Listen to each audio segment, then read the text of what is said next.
That 12-year-old girl was walking here along Mills Avenue and Ivanhoe Avenue when she says a man in an SUV exposed himself to her. Right now, Cincinnati police are searching for the suspect or suspects in this case. I can tell you the victim has been identified as 36-year-old LaDon Williams. I just checked. This is not impacting any flights. If you're planning to head out here to CVG, you can see behind me all is calm here. Good morning. While that memorial behind me is growing, you can see that people coming as early as 3 o'clock this morning, really throughout all hours, to drop off flowers or notes, messages of love and hope for those 9 victims that lost their life here on Saturday night. President Trump expected to land here at Wright-Patterson Air Force Base sometime this morning, expected to talk between 10 and 11 a.m. here on base. Will of course be there when that happens. His visit is being met with criticism from local leaders of all levels and of all political affiliations. Connor Betts, the shooter in this case, all of the firearms that were found in his vehicle and on him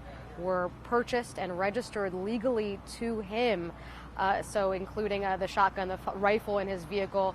And you remember we've told you that he had the body armor on, the noise reduction earplugs, as well as extra magazines, all that, including those guns, again, purchased legally.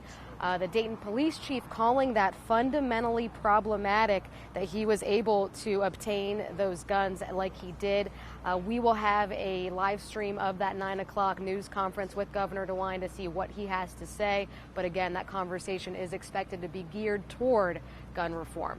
I'm Maytal Levi, live in the Oregon District, Fox 19 Now. I'm in Bellbrook, which is about 15 miles, 20-minute drive to where Amber is in the Oregon District. You can see these road closed signs blocking off the street to where Connor Betts lived. Crime scene tape is still up here on Goodman Avenue, where it intersects with Hamilton Avenue. You can see North College Hill Police. Sheriff Charles Reeder has no doubt been in the courtroom before, but today will mark his first time in the courtroom as a defendant. We do have a crew that's heading that way right now. They should be in the courtroom within the next 30 to 45 minutes. We'll be live streaming that, and I'll bring you updates right here on the Morning X. Any indication of what the people of Pike County make of all this?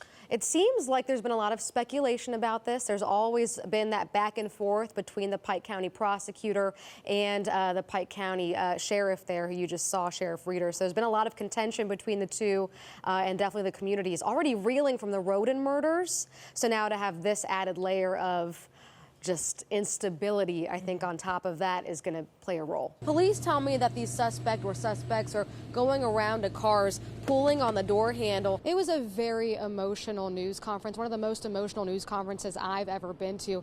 COLERAIN Township Police Chief Mark Denny tearing up, talking about the legacy that Officer Dale Woods leaves behind. One of the 12-year-old boys is here at Cincinnati Children's Hospital recovering. We know he was riding his bike at the time that this happened, punched him in the back of the head. Then the other guy took that man's shovel and beat him with it. Good morning. You know, something that I've been waiting for, since the start of the week, really, when I found out I was coming to the Derby, is the drinks. You know, the mint julep, the oaks drink. Here at an event that started at 9 o'clock, goes until 3, free and open to the public, so no excuses to sit inside your house this morning. Standing here with me is Todd, CEO of Great Parks of Hamilton County. So talk to me about what people who will come down here today could experience.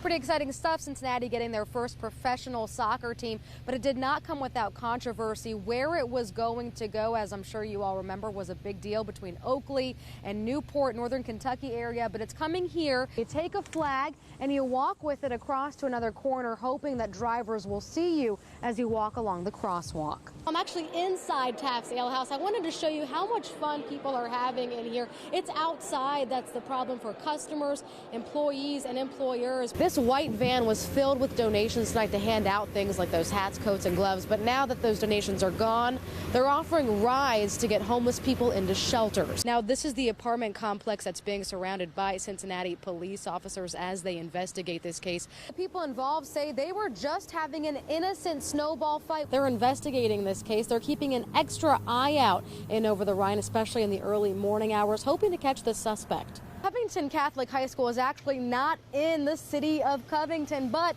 the city of Covington is taking the heat from what happened.